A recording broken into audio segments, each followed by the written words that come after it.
My name's Chris and I like listening to music. I'm going to listen to Mike and Tony's Seltzer Pinball 2. Sorry to say I'm slightly disappointed with it. I mean, it's Mike, it's wonderful, of course it is, but I don't feel I got as much out of it as I did Pinball 1. More of a pop sound maybe attempted. But anyway, let's see if it's crept up on my subconscious. I gave it an 8 out of 10 on first listen. Let's see what the 10th listen brings. Track 1, Sin City, 17 tracks, 33 minutes. Let's do this. It's a Tony Seltzer production, that's pretty obvious with the sample very early on and all the way through the album. And yeah, head's bopping, he's on form already, that bass hits the chest. So much going on in the background like there always is with Mike. Intelligent music with a meaning. I mean, just really nice. Perfect ending to the song as well. 9 out of 10, good start. Track 2, Dolemite featuring Lunchbox. I sort of always want a big banger for track 2.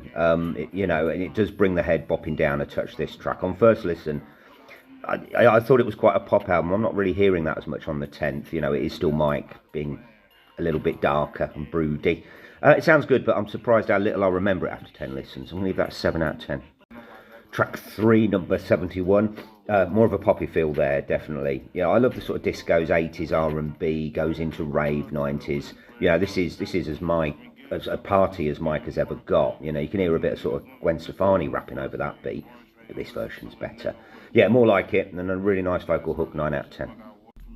Track 4, WYC4, just completely switched off, actually, just missed that completely. I had the headphones on, so it's Mike, it's great, but 8 out of 10. And then track 5, Golden Dragon, yeah, snap back into it, but this really isn't his best, you know, until the last 5 seconds, which are wonderful. 7 out of 10.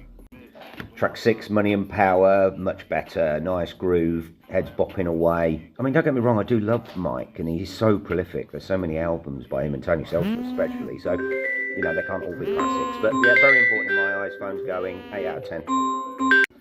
Track 7, Belt, sorry about the phone going off there. Yeah, the tracks fly by. Yeah, they mix into each other a bit, but we're back on form a little bit with this album now. Yeah, you can imagine this on a dance floor, and you don't say that very often with Mike. And I was just about to say before the phone went off, just what an important artist he is. He pretty much made up this whole laid-back, weird, experimental corner of hip-hop, and we've got a lot to thank him for. 8 out of 10.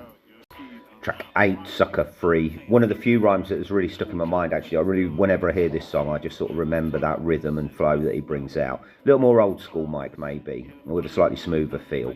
I would just love that tempo up a little bit more, but it's ace. 8 out of 10.